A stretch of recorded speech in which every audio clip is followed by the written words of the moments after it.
Ang programang ito ay rated SPG. Striktong patnubay at gabay ng magulang ang kailangan. Maaaring may masiselang tema, lengguwahe, karahasan, sexual, horror o droga na hindi angkop sa mga bata.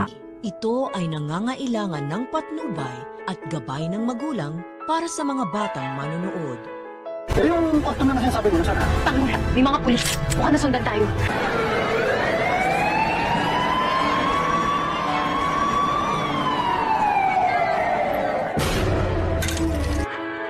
Ito, ayos na ba ito? Kaya mo pare, di ba? Oo, ito nga. Sinamantala ni Tanggol at Bubbles ang pagkakataon upang makapag-relax. Hindi nila naranasan ang ganoon sa loob ng kulungan. Sinusulit ng dalawa ang araw na iyon.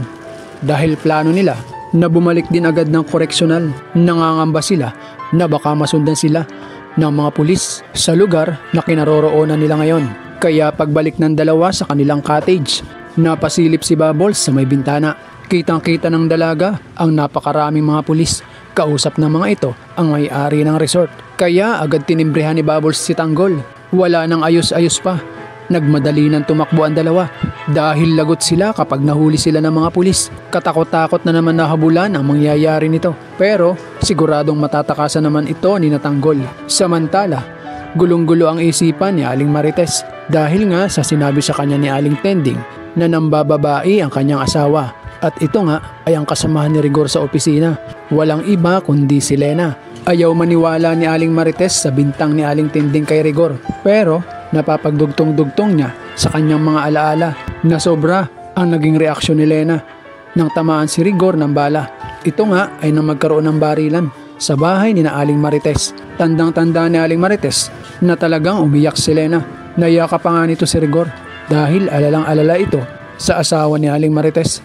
Sumagi pa ang isang pangyayari sa isip niya. Ito nga ay nang tangkang barilin ni Olga si Tanggol.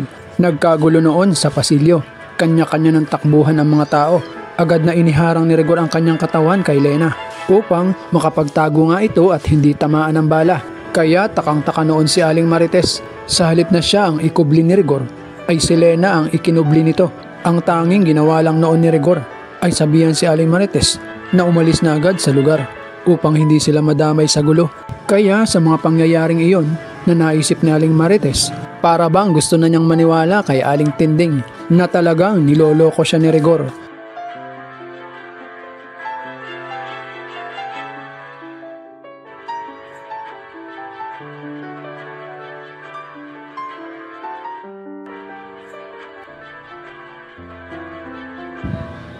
Abangan pa po natin ang susunod na kwento.